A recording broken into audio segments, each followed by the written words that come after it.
the pale blue dot. Hey guys, welcome back to another episode of the My Mate podcast. Super stoked that you're with me and hoping that you have been enjoying the episodes thus far. I have a guest today who I've been super pumped to speak to ever since I befriended her partner, actually.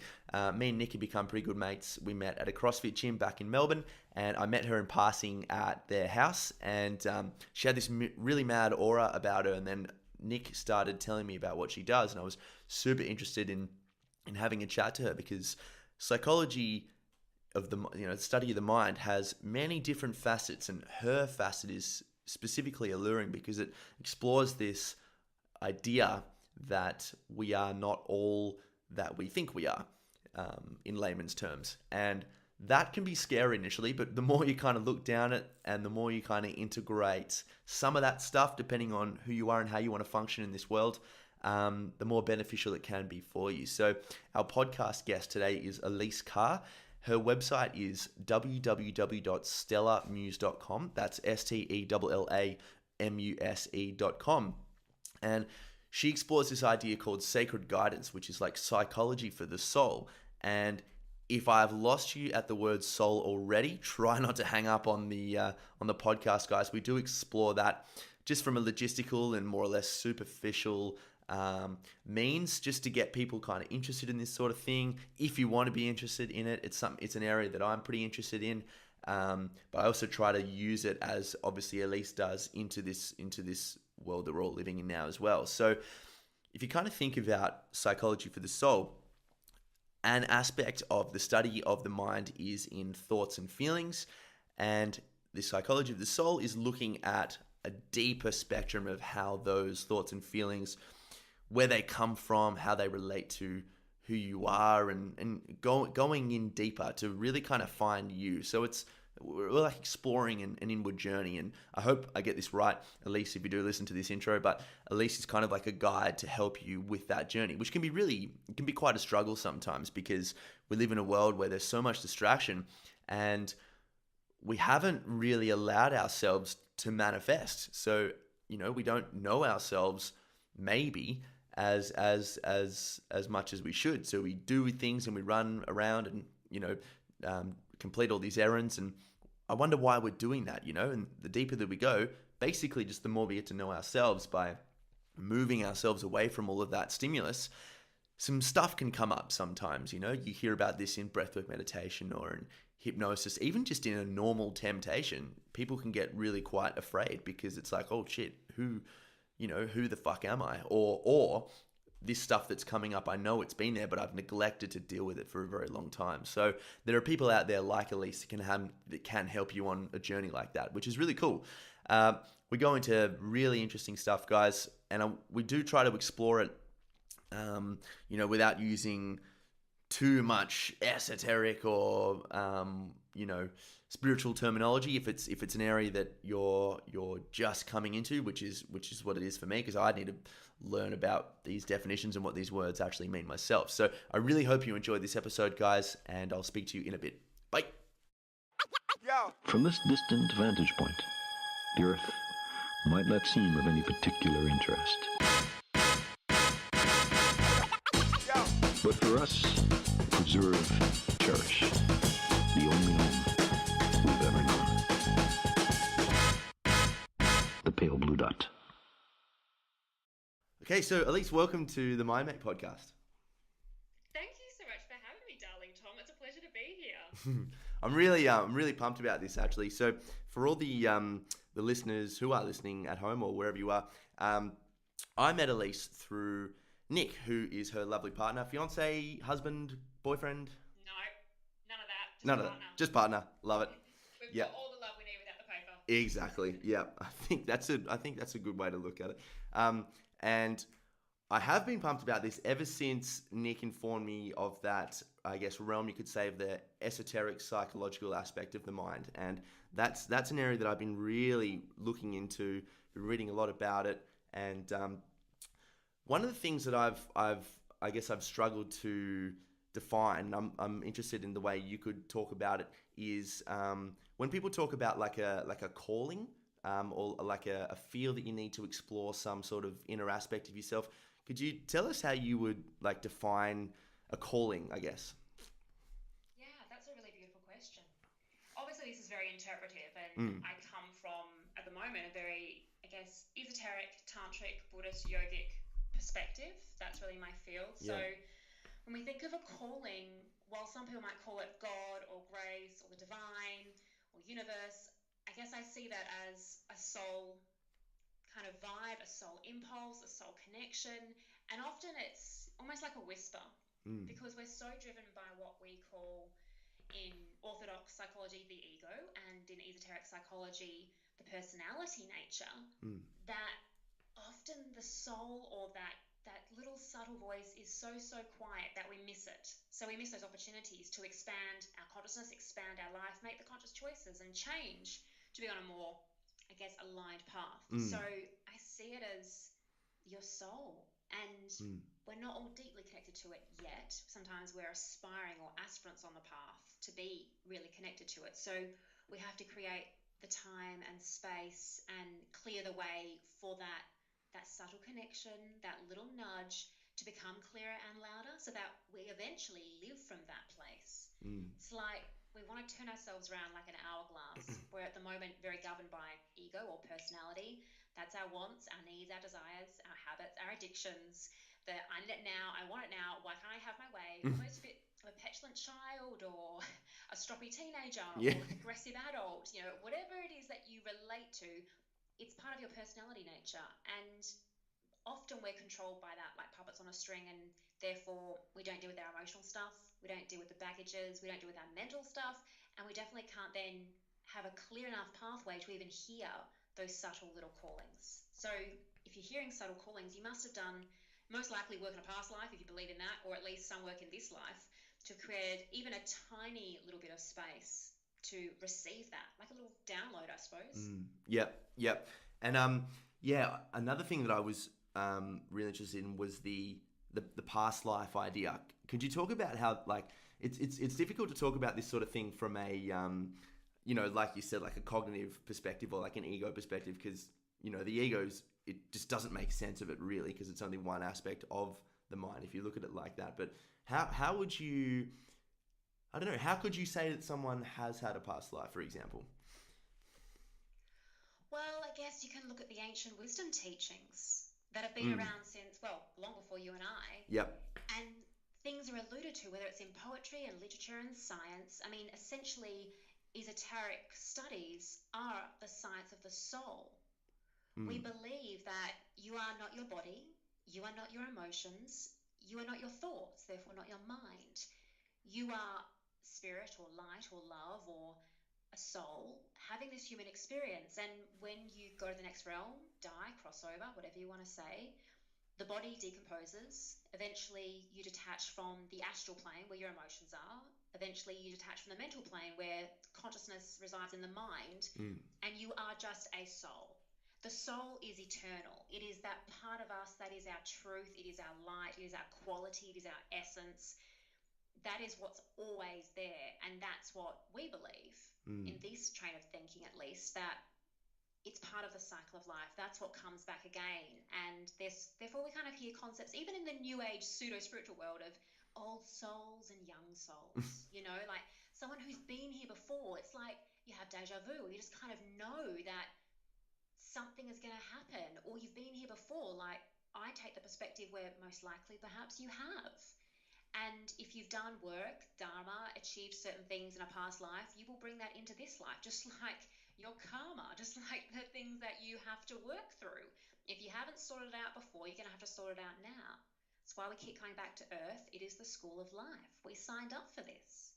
So, in that sense, I guess I kind of answer your question. I suppose it's a very, very deep No. well, the Yeah. concept of soul. So that's a bit of a drop in the ocean, really. But I guess it's a launching pad for us, I Oh, suppose. definitely, definitely.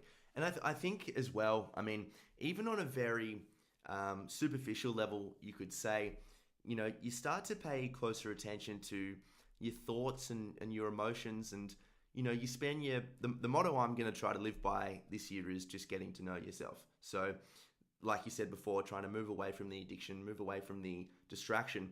And I guess the more you spend time with yourself, the more you start to realize all the little things you actually are addicted to and are distracted by that you didn't even think you were. This is a bit of a tangent, but I started to research dreams and interpret dreams, and this continuing dream content would come up where I'd be kind of playing a sport or playing on a field, and then all of a sudden the content of the dream would change, and I'd be choking, and I would always wake up in a fright, like a nightmare.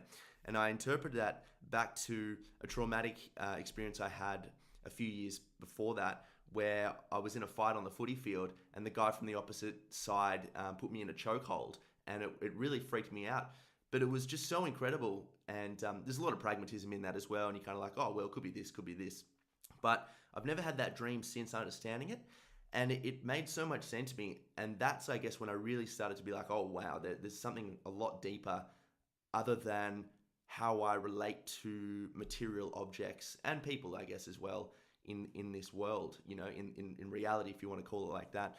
A lot of people feel like almost, and this is like a harsh word, but like the victim of reality, because thoughts, I guess, are things that come to us just as emotions are, and sometimes those thoughts and those feelings aren't very nice, And I'm wondering if you could give some advice to someone who's just on that starting path, of how to reclaim that creator mentality as opposed to the victim mentality. I love that. I just wrote a line about that, actually, taking back the power, literally, and being the creator of your own life, essentially, as opposed to a puppet on the string. And when you kind of touched on at the beginning there, the habits and addictions you don't even realize you have, because we sometimes see them as sex addiction, drug addiction, shopping addiction. It can be something really simple, like the way you think, the way you react when you have a heated argument with someone you love or care about. What's your default pattern in those times? Becoming more aware of who you are, know thyself, as we say, is the key. This is where we start. It's starting to understand, and we can look at this from, I guess, one perspective, and that is we can see ourselves as kind of three vehicles in our lower natures kind of context. That vehicle is your physical body, your emotional body on the astral plane, that part of you that goes off in dreams and then comes back, and then your third vehicle being your mind on the mental plane. And it's these three vehicles that essentially are often controlled by the personality nature and not controlled by the soul. So when I mentioned about that hourglass and flipping ourselves upside down, it's the same thing as being the puppet master, not the puppet. We are mainly governed by our personality nature at the moment. It governs our physical body. I want this, I want that, I need to have this. Those kind of hungers and desires, whether it's for sex, whether it's for stuff, more stuff, status, approval, acceptance. And then the emotions, how someone says something and we have a massive reaction because we interpret it completely wrong. We take it personally, we take offense. Or the mind and how we, let's say, self-criticize, sabotage, become the victim of our life. So what we can do is see ourselves in this context of having these three lower vehicles, the soul being above, or Buddha mentality, or light, or God, or whatever you want to call it, your higher self, the highest version of Tom, kind of up there waiting to take control, but personality is driving at the moment. And if we can look at those three lower natures and go, okay, which one is my weakest? Do I really kind of neglect my mind because I'm swimming in my emotions all the time, and then I think, oh, well, I better have a green smoothie and kind of nourish my body somewhat to keep myself going? Yeah. Or am I like a type A driver, intellectual, who just needs to get out this next paper, achieve the goal, get that promotion, whatever it is, and it's the detriment of my heart remaining closed to any intimacy and deep, soulful, or meaningful, or even intimate connections? Or you're someone who's literally obsessed with your physical appearance. And that can be in a beautification context, or it can be in being at the gym to work the muscles, to get the times, to be as tanned as you can, thin as you can, perky as you can, and it is all consuming. So find out where your weakest vehicle is, and from there start to take even just small baby steps to rectify that and bring it more in harmony, because It's kind of like having three children. If you give all to one, a little to another, and none to your third child, what kind of parenting is this? Yeah. It's completely obscene. So we want harmony within ourselves, literally to be that clear channel, right? So that soul can come through, your higher self can come through. You can make conscious choices. You can have balanced, harmonious emotions. You can have a healthy physical body because it's your temple for your whole life. So a lot of this is perspective change. A lot of this is what I call willpower because it takes the will to do good, the will to change, to action these things. We can intellectualize them all we want. We can feel into them all we want. We can contemplate them and sit with them all we want. But until we action them, they're not really going to get us where we want to go. Definitely. Yep. And have you noticed this as well? I'm sure you've played around with consciousness to use that. I was going to paint that with a broad brush, but it really is kind of having, because you do need to have your foot in reality as much as you need to have that awareness on the outside too. Definitely. But because I find that people that I speak to, and it was probably because I was moving in that direction as well, is you kind of attract that, we're like, oh, you're moving to that very, very fast scope of, the whole time is an illusion, all that sort of stuff. And you almost become very disconnected, really disconnected. But when you start to, take upon these physical ideas again about willpower and, make sure your body is just as healthy as your mind and all that sort of stuff, you feel very, very much balanced as well. What would you say to that? Because you can, I find that I can get a little bit too disconnected sometimes as well. Yeah, definitely. And this is one of the challenges of the path. Buddha speaks about the middle way. In esoteric practices and studies, we talk about the razor edge, like the razor sharp, the razor edge way, the razor edge path, which means you're walking a very fine line between of the earth and not of the earth. So we're having a human experience, but we take the perspective that we're not just our bodies, our emotions, our minds, like I said. We're souls, essentially. So, yeah, we live in this physical world. We've created time to make things efficient, to get things done. It's kind of the masculine doing, even patriarchal at times perspective, right? And then we have the other part of us. In Tantra, we say, the feminine side, the Shakti side, the goddess side, which is the being and the flowing and the creativity and the poetry and the birthing into the world. We have to understand we need day and night. We live in a duality. So while you are here upon this earth, you need to learn balance and harmony. Unless, of course, you want to become a complete nomad, utterly isolated, off the grid, have no connection with people, and just be quite self-focused and introspective. Now, we've actually surpassed this. This was very much the path of the complete mystic, let's say.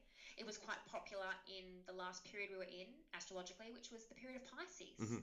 And also the shadow to that, or the flip side or the negative side, was that Pisces era was very me, my, I. It was very governed like that. Hence materialism flourished, and hence our insatiable hunger for more, more, more. Right. And this is still an underground, and well, probably more than that, like an undernote that governs humanity to this day, even though we're now in the age of Aquarius. Age of Aquarius is about we. It's about unity. It's about humanity being unified. The will to do good for all. The breaking down of walls and barriers, not just literal, but also energetic, emotional, spiritual, dogma, all these kind of things that separate us as nations, that separate us as races, sexes, gender, ideologies, all this kind of thing. We want to unify and bring ourselves back to what is real, not be swept up in the material life and what, let's say, the illusions and glamours of the material world do. So, yeah, we need to be in this world. We have time frames. We need to get stuff done. We need to create things, and sometimes that's building, sometimes that's gardens. We want to bring more people into this world because most of us, at some point choose to be parents. So there's purpose in the physical side of things in the world. We also want to heal and protect and nurture the earth from a tangible physical perspective. But the other side is so important as well. And most of us neglect this because A, we can't see it. Most of us are disconnected from our feelings, our true feelings, to sense it. And we don't have a sharp enough consciousness to know. So unless it makes us feel good really quickly, like buying something, the high of whatever, Coke, ayahuasca, whatever it is, unless we're going to get these quick fix things in a material fashion, is it real? Well, it's not real enough for me. Mm. I want it now, and I want it how I want it, and I want it to do what I want it to do. So, once again, shift in perspective to understand we need to find harmony because no quick fix, nothing outside of us is actually ever going to be enough. Mm. Enough will never be enough if we keep having to buy and seek outside. Hence, suffering if we keep gripping. And this is something that Buddhism talks about as well. And other religions talk about it, other philosophies talk about it. It's not as if it's just related to one. It's very universal when we dig deep and see the repeated symbolism, the repeated metaphors, the repeated stories that are shared throughout the ages. Mm. If we grip and hold on to the illusions and the glamours of the world, the feel-good quick fixes, our habits and addictions, it's like gripping at smoke. Just like, you see the incense rising from the stick. Imagine if you gripped that because you're like, oh, yes, that's it. That's the beautiful. That's the sexy. That's the whatever. That's going to make me feel good. Yeah. You open your hand and it's gone. And so what do? You turn to grasp for the next bit of smoke. And off you go on your tangent. Again, desiring, desiring, seeking, seeking. Never to feel that deep connection to anything real. Never to experience anything of true joy or bliss. You're literally in search for elusive happiness as opposed to inner harmony and connection to something that's greater or just the greatest capacity you have within you, that God within you, the Buddha within you. God, I've got about 50 questions from that stream of consciousness. God, I love it. I guess. Well, God, where can I start? That was awesome. I love what you spoke about with the old age and the new age. I just read Ion by Carl Jung, and he spoke about the fish symbolism of Christianity coming into the Pisces age, and how much of Christianity was predicated upon, being swallowed by a fish and then bringing the fish out into the sea being the subconscious mind, and then bringing the light, the lamb, the truth, from within. And you see that in all these stories of Pinocchio saving his father from the whale, Simba looking into the abyss of the river, and then he sees his father, and all these ideas, that I guess they kind of relate to that hero's journey idea of the individual. Very much so. The biggest thing that I wanted to talk about from what you just spoke about was the shadow and the pursuit of happiness as opposed to the pursuit of being fulfilled. This is a relation to the conjunction of opposites, the light and the dark, and the happiness and the sadness. One thing that I would love to ask you is, when we're trying to pursue something, because I do love that idea that we are on this earth for a purpose, and we've come back, as the Buddha teachings talk about, to, I guess, to fulfill that in, for the layman and that idea. How do you remove yourself from the attachment of pursuing, as opposed to just being who you are in the moment whilst you're pursuing? Does that make sense? Yeah, I think I'm with you. Okay. I guess we can do duality, and then the other thing to kind of answer the last part of your question is having awareness of being love. Because if we're here as a soul is light and love, Mm-hmm. and the foundation of love is kind of like the will to do good in the world. It's goodwill. And we build on that to a place of selfless service in your sacred union with your beloved, your partner, your wife, your girlfriend, your husband, with your parents, with your colleagues, with people you reach. You do things from a perspective of not expecting anything in return. You do it because you know, A, it is the right thing to do, right being somewhat, perhaps you can interpret it as altruistic, but really right in the sense of right human relations, the way we're supposed to act as a humanity. Once again, that unifying concept of how do I want to be treated? Well, I want to be treated how I want to treat others. It's the same thing. We want that connection where we're all equal and respected. And then we kind of build up to the point of actual real love, because love is misconstrued as you massage me, I massage you. Yeah. Lots of kisses, chocolates, lingerie, whatever it is, turn me on, sexy. And there's a place for romantic notions and Hallmark Netflix rom-com versions of it. Yeah. And that can be important in an intimate relationship, granted. But actual love is what we can't lose sight of in its purest position, I suppose. I think that's super, super important. And especially going back to the shadow and the light, when we find that inner harmony, when we can balance our shadow and light within us as individuals, we reach what's called in Tantra a sacred union. It's like a marriage, an internal marriage. We married our inner masculine, the doing nature, the fiery nature, with our feminine nature, the being nature, the water nature. And that marriage is the inner harmony. We can look at that, like I touched on before, of the harmonized physical body, emotional body, mental body, clear a channel for soul to work through. You are harmonized. You are an instrument ready for the note to be played on you, right? We are instruments here of service. We are not here to just achieve our little selfish goals and just have a great house and 3 dogs and 5 kids and 3 cars and a holiday, well, every season, these aspirations for these glamours and illusions that are pumped out by the media. That's not why you're here. And we all know this. It's why people talk of, I just wish, and who was it that said this? I was going to say Jim Carrey. He said at one point, and I'd like to think this is a real quote, I believe it to be so, it sounds very him, that he kind of wishes everyone could, have all the money they wanted. Oh, yes, that was him, yes. To realize that's not the answer, because it isn't the answer. What we think we want isn't really what we want. It's what our personality thinks will do the trick. It's not what our heart, our highest mind, our soul wants. And we're never going to reach that inner marriage, that inner harmony of darkness and light, if we can't see this first and foremost, back to being the puppet on the string. But in a deeper reflection of darkness and light, and you mentioned the hero's journey. The hero's journey can be seen as the journey of light. And we kind of know this if we've seen any Disney movie in our lives, if we've watched any heroic movie at all, it follows the pattern to a T almost, let's say, right? The guy gets confronted or the woman gets confronted with the invitation and they reject it. They can't do this. They're not enough. And somehow then they muster the courage to go off and slay their dragon, whatever capacity that is. It could be an illness. It could be a relationship, and eventually they meet the person who's going to help them do that, the wise teacher, the oracle, the coffee reader, the sensei. Yeah. Maybe it's someone in their family, their best friend, the wise one, right? Who guides them through the whole trajectory, the whole path somewhat. Maybe it's even their inner voice sometimes, not too often. And then, they come back renewed, revived, rebirthed to tell the tale, to champion the day. That's the path of light. The path of darkness, the feminine journey, if you will, goes within to the underworld, to the underbelly, to the darkness within you. And I'm not saying it's our really horrific self. It doesn't necessarily mean we're all like bad people. It means, no, we have traumas within us that haven't been healed. We have emotions within us that are there for a reason. If they're deep-seated pains and feelings that we thought we kind of dealt with 10 years ago when we did that ceremony, or we went and saw that healer, or we had a good chat to grandma who told us what really happened to, dad when he was younger, and that's why we are the way we are.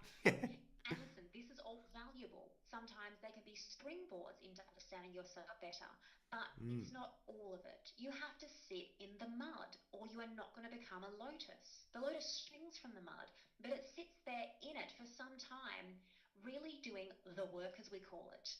It's that going within, it's figuring out, let's say, taking one element, like one reaction. Perhaps you're someone who, through a lifetime of rejection or abandonment or abuse or neglect, you've actually walled up your heart. And therefore, in an intimate relationship, as much you want to feel love and give love, you struggle deeply.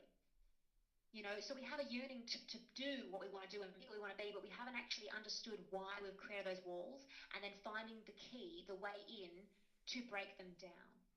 So this kind of a journey, and I've actually got a free book on my website, to be honest, which talks about this. It's the 10 Veils, and anyone can download it from stellamuse.com. I guide you through this because I find it such a beautiful tool for us all to grasp and put in our toolbox. We don't often do the inner work because we're so busy looking outside what we can get and achieve and strive and do, because that's the society we live in. It's very patriarchal. It's very masculine. We've all kind of gone that way. It has its place. On its own, it is only half the experience. It is only the light. We're ignoring the darkness, the feminine, the winter, the time where we sit and be and go within and contemplate and meditate and cry and purge or whatever it is, right? And I'm not saying you have to go see someone who's going to take you into your past and you do this whole recollection, bring it all up. You might not have to. That's not for everyone. It doesn't have to be like that. Neither do you need to go off and do some kind of ceremony or see a healer. Often people people can start the journey in if they have the fortitude and that willpower. But often at one point, just like in the journey of light, the journey of the hero, you do need a wise guide, someone who can be a light bearer in the darkness. This is why I do the work that I do, because most of us at some point need an authentic teacher. We need someone who can guide us, who can be like a best friend but a mentor, who might be one step ahead or 1,000 steps ahead, who can help us see the dark spots, those blind spots within our being that sometimes we miss because we can't see our own habits and addictions sometimes, or we can, but we justify them. We don't understand necessarily where they came from, although we kind of think it might have happened when we were 6 because so-and-so did this to me. But it's so much deeper than that, and we are such multifaceted beings like diamonds that it is big work to try and do it on our own. Some of us can do it successfully, others do need help. So there's no weakness, I want to say, in asking help or seeking for guidance if you feel you're in this dark place. And being aware also there can be psychological crisis, which therefore you might need psychotherapy or some kind of professional assistance in that kind of field. Otherwise, it can be spiritual crisis. And Western medicine and conventional methods aren't always aware of that, and they can misdiagnose. So looking at something like the work they do, or an esoteric path, a Buddhist path, a more spiritual guiding path, then could have a better understanding of where you're at in that capacity. So sometimes we need to also be aware of where we seek for the guidance and what's right for us in the place that we are in. That's really important too. And to use our discernment with boundaries to make sure that we're honouring our truth when we're following what we feel is right in getting that person to help us. Don't just think, oh, I better do that because so-and-so did that, or that's what everyone does, or I just need to do this. No, what is right for you? It's a really big question. What is right for me in this moment? And honour that. Honour the guidance to either sit and take some time out, detox social media, speak to your beloved, maybe in a close friend, and not be out there partying and socialising if you need a retreat. Honour the winter of your life as much as you honour the summer. So I guess that kind of touches on the darkness and the light, but we can't neglect one because then we're neglecting the other essentially, because they're never going to be able to be a complete whole, the yin yang. The beauty of that sacred inner marriage, it's up to us to find our way there, that's for sure. And it's so true. I mean, even with that Taoist approach, the beautiful thing about the yin yang is that there is light in the dark and dark in the light, and they knew that, at any point in time it can switch completely, and then the light can become the dark and the dark can become the light, but it's up to us to just move through it and welcome that change as hard as it can be, within that moment. I really like what... they also start as fish? Oh, did they? Yeah. I didn't know that. That's really interesting.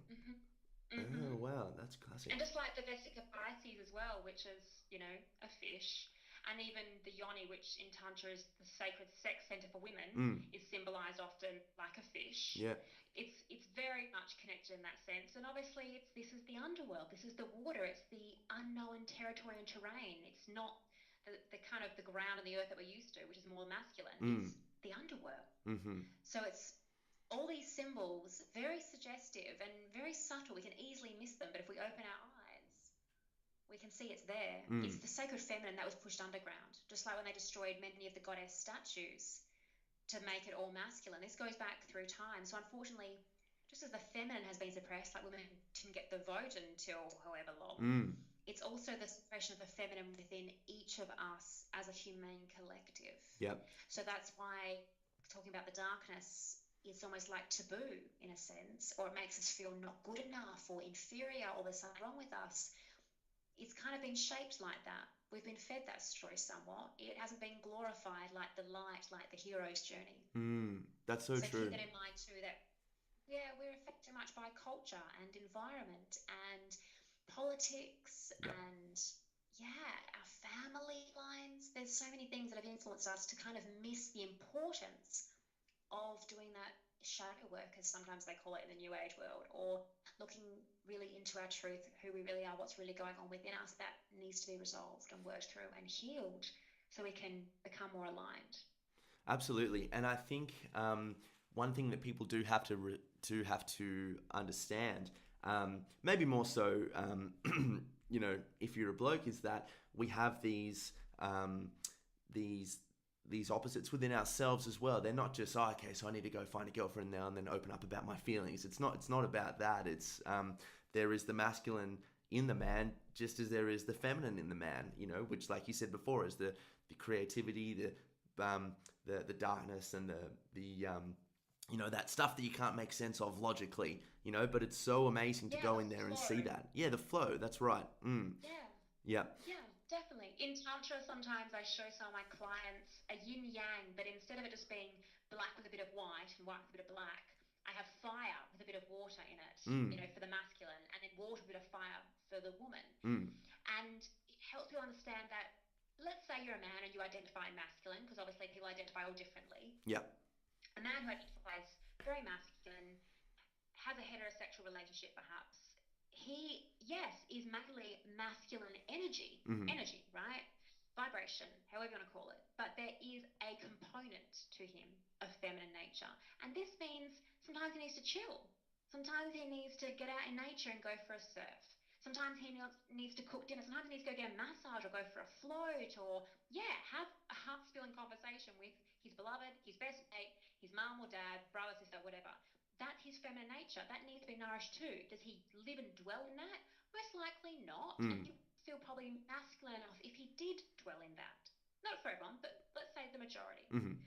But that needs to balance, obviously, with his masculine fiery side, which doesn't just get out there and slay the dragons and do and succeed and get stuff done. It also actually needs to hold space. It's like the rock or the oak tree, right? And feminine is then the water that goes around the rock, all fluid and dancing, or she's like the chaotic storm that blows his branches and leaves sometimes. And when he is truly in a state of harmony as the man, doesn't react to her and erupt or be angry, he holds that space. He lets her express, not project. I'm not saying you tolerate abuse, but he lets her express. He lets her be herself, right? His doing is standing strong and holding space with, which means fierce presence, which means loving her with everything he has within him. It's a very, very demanding position to be in. And yet, when a man can do that, that is truly honoring masculinity. Because if you become angry, it is actually the lowest form of expression. There's no strength in anger. When a man becomes angry, or anyone for that matter, but it's a very masculine quality that we all have at times, there is no truth or love or beauty or kindness in that. It is actually a sign of weakness. The sign of a strong man is a man who can hold space. And sometimes it's holding space for his best mate, who might be in a feminine space, talking about his divorce that's coming up. Or, the child they're trying to have but can't, or he's being laid off from his job, or he's really lost in life, doesn't know what to do with himself. As the man, you hold space. Now, we flip that, part of the feminine, her little bit of fire, sometimes she has to hold space. Yes. Sometimes she's the one that has to do that for the children, for the beloved. But if she does that all the time, if she's in a masculine doing role, holding space for everyone 24/7, what happens? She gets cranky. She feels like she's lost herself. You ain't going to want to cook dinner tonight. You're sure as hell not going to have any physical intimacy. So you have to also make sure, if you're in this relationship, that the feminine gets nurtured. The woman has to ideally take charge of that and make sure she has a bit of time out. The masculine needs to nourish that and make sure she does too. Now, obviously, this is a very fluid conversation. It depends if you're in your feminine or your masculine or where you are, but we need to make sure, if we're in a relationship, that we understand there's 3 points here, like a triangle. There is you, there is your beloved, there is the relationship. And in order for there to be harmony, for there to be soul connection with all of that, the man or the masculine needs to be nourished, the female or feminine needs to be nourished, and the relationship needs to be nourished. If one of those is not, something's going to break eventually. Even if you hold it together for a while, it will be undernourished, it will deteriorate and die. They all need to be nourished. So whether you're in a relationship or not, you need to think of either just yourself or people you serve, or if you're in a relationship, you need to think about your beloved as an individual, as a being, as a soul, with their own thoughts, their own feelings, their own body needs, and then what the relationship needs. And this is another thing we have to think about in regards to love and selfless service and that will to do good in the world, because a relationship is part of your dharma. A relationship is part of your loving service on this earth. People think, I've got so much to do, like there's no time for that. No, that is part of your work. Yes. That is part of your work. Yes. That's part of your evolution, your consciousness, your spiritual growth, whatever it is. Relationships are what control so much of what goes on. Think of everything you do right now. We've got a connection. This is relating to each other, human relations. Mm, You cannot go through a day really without either relating to yourself or other people. mm, It is like absolutely paramount that you learn to relate from a place of love and kindness, compassion, non-judgment, humility. mm. If nothing else, then the will to do good at bare minimum. Absolutely, and I think even further to that, we find ourselves doing things that we do want to do, and we neglect the things that we really don't want to do, without even potentially knowing that we don't want to do them.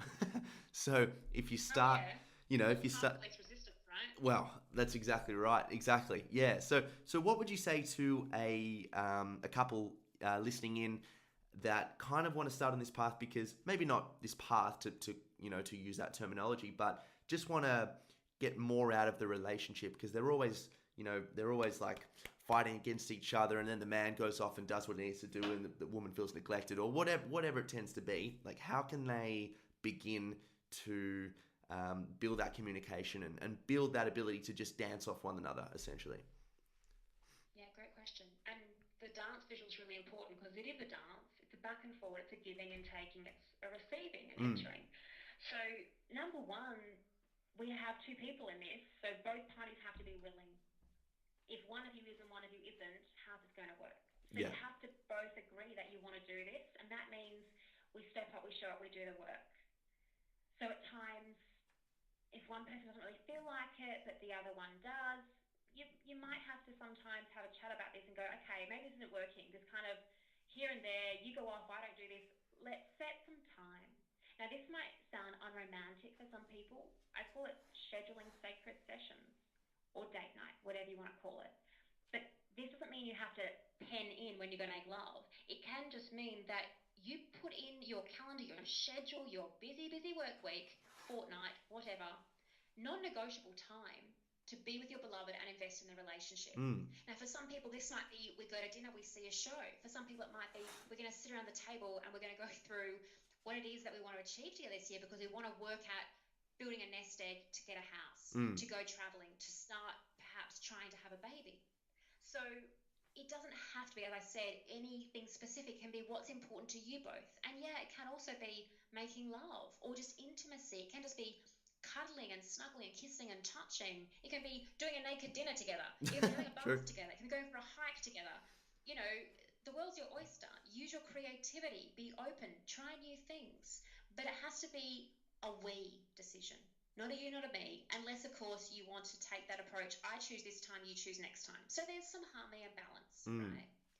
And as always, find your flow, find what's right for you as the couple. But that setting the actual time, it can be seen as, yeah, lack of romance for some people or lack of spontaneity. But I like to see it as, no, no, you're valuing the relationship. And just like you would put in a really important business meeting or a catch up with an investor or your friend you haven't seen for ages because you want to hear all about their life, you're valuing your partnership just as much. mm, This is integral because in the fast pace where we live in, with all the stuff we want to do, things are important to us, we can get so caught up. And so, not just caught up in the doing, but caught up in our own emotions, caught up in our own thoughts, caught up in the busying of life, right? It's called busy lazy in the modern world. We fill our time with stuff. We'll be scanning social media. Just imagine how much time you might have spent on social media in a week, especially if mm, you run a business or you're an entrepreneur or you're self-funded or anything like that, anything that's connected to it personally and professionally, even more time's invested. mm. But imagine if you pull back a bit from that and put that into doing something for your beloved, you know? Absolutely. And there's other little things you can do, like, phones off at a certain time, phones out of the bedroom, no devices in the bedroom. Dinner together at the table at least once a week to talk about the highs and the lows, how you're feeling, and whatever's going on. Because communication is key. And we know this. Any therapist or psychologist will tell you this. But we don't understand to kind of what degree and how communication can be expressed because we also know communication isn't just in words, Mm, it's in body language, it's in how we are. So, in all this time that you're scheduling together, it's about being present. You can't be on the phone just, I'll finish off this call and I'll be there in a sec. No, no, no. You're 100% there. You're 100% there. mm, It is imperative for someone then to feel safe, secure, loved, cherished, held, kind of values we talk about in a tantric lifestyle. In order for someone to actually feel that, you have to be doing it. Mm. Because most people, once they become slightly attuned, and most of us in a relationship, we can feel when our beloved's upset or angry or off. They know you that well. So if you're with them, but you're not really with them, you're too busy checking the cricket score or whatever it is on sale on eBay, and you're thinking about this and they're telling you something really important and you're just not there, they're either going to get angry and react or they're going to close up. Either way, it's not going to help the exchange of love and intimacy, that fanning the flame of maybe a sexual desire or maybe a romantic desire or whatever it is that we're working on here. So be acutely aware that your thoughts, your feelings, your physical body, it all needs to be in alignment in that moment to be present with your beloved. So Mm. fierce presence whilst you're with them, and with them because you've scheduled sacred time on a regular basis to share that time together, doing whatever it is that resonates with you two. So that's where Absolutely. I'd say is a good place to start. And I Um, can share some links with you there as well because I've written a couple of articles about that as well. yes, please do. I'll get all of your stuff at the end of the show as well, because I'll put it up and I'll make sure that all the listeners can contact you nice and easily as too. I've got one final question for you, Elise, and the you alluded to a concept of making time for dinner and with your couple and all this sort of stuff. And you can do it on an individual note too, just to become more aware and authentic. It's when you start, it's very hard for people to actually be honest with themselves and actually not talk in lies, because they're so insecure about those darker parts. Well, not necessarily darker, but tougher parts of their soul, I guess. And what would be a good tool to start that journey towards authenticity, do you think? Yeah, I like that. And I guess it's really about letting go of the judgment of self, which is easier said than done. Mm. But just reminding yourself that you're here having a human experience, that no matter what you see on social media, on a movie, in the paper, everyone, no matter where they are, is struggling with something. And I say this personally and professionally. The people that I deal with, some of them extreme high achievers from all around the world in various walks of life, some people who have been celebrity status, you name it. It doesn't matter what they have achieved. Mm. There is something that they're coming to me to work through. So we have a glamour, an illusion, a misconception that, oh my God, I'm terrible, I'm not enough. It's something that, I just can't work through. I must be the only one.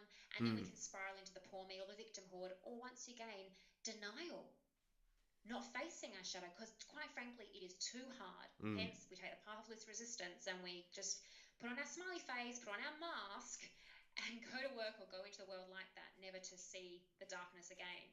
So we've got to get real. Once again, we've got to be willing to do that.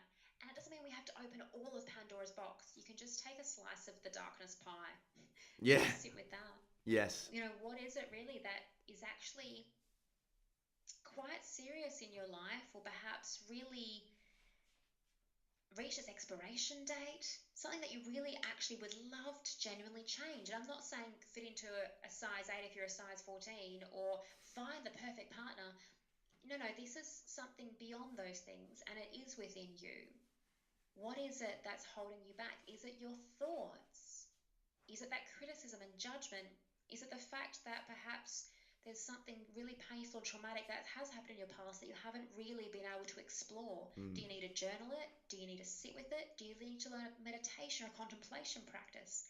Do you need to find someone who's a professional in the field who can assist and guide you? So you've got to sit with it a little bit to kind of get a little bit of clarity and then be able to make a conscious choice. Mm. Free from judgment, as loving and kind as you can be upon yourself, but knowing also there has to be a sense of firmness, let's say, to then take that action. Mm.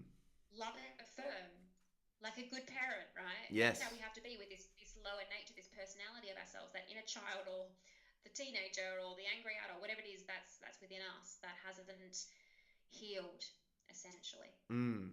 Absolutely.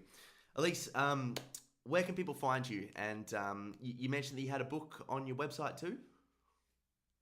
Yeah, the best place to find me is at stellamuse.com, and that's Stella with an A. And as soon as you hit the landing page, there'll be a box at the top there that will invite you to put your email in, and you can get the 10 Veils book for free. And when I say a book, I mean it's a book. Like, it's a workbook too. So while you're reading each chapter, at the end, I've got questions there to help guide you through that inner kind of dark, feminine underbelly journey, right? So it's very practical, it's very hands-on. I suggest you print it off, to be honest, and use it as like an actual guide and a manual and a go-to. And if you do choose to do it, take your time. There's no rush.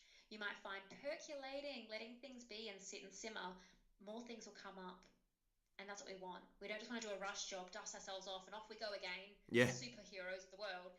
We want to sit in the mud for as long as it takes for us to slowly kind of push our way out and become blossoms, like the lotus, right?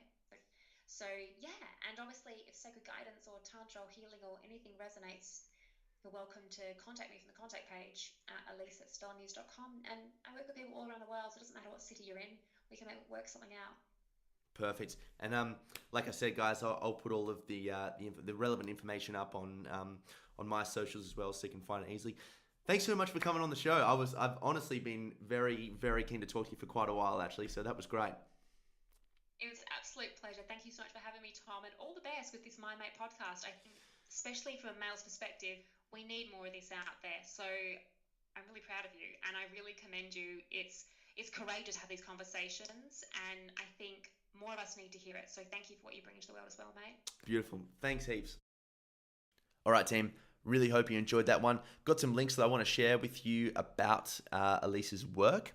So you can actually find her on her website. You can click contact form, but her website is, again, www.stellarmuse.com. She has requested that you read an article, and some of the stuff we explored on the podcast was about love making and love giving. And I got these ideas from a book I read from Viktor Frankl, who was a psychotherapist, and he was also in the Holocaust. But he said that when you endeavor to pursue something that's meaningful, or you find someone, so we're talking about love making here, obviously with a partner. I mean, you can do it with yourself, but you can have a bit of fun there. So if you are doing it with a partner, let's say you're having sex or something, the idea is to give to that partner as opposed to receive. And the way that Viktor Frankl talks about it is that the idea isn't to essentially like masturbate on someone else, which is pretty brutal terminology, but the idea is to how can you be more of a giver in the relationship. And her article, which is really cool, it's not too deep, but it's just sacred sessions, scheduling, lovemaking, and you can find that on her article side on her website as well, which is essentially just creating time to be with your partner. And that's something that maybe you do it, maybe you don't do it, but it's always beneficial that if you are in a relationship, you want to be working on the relationship just as much as you want to be working on yourself. So it's a really practical guide, and it's really cool. She also has a video on YouTube, so you can find that by looking up Elise herself, and the video is just know yourself beyond the body, heart, and mind. So what lies deeper between, deeper below the thoughts and the feelings and the identity. So lots of interesting stuff there, guys. I hope I haven't bombarded you, and I will speak to you next week. Bye.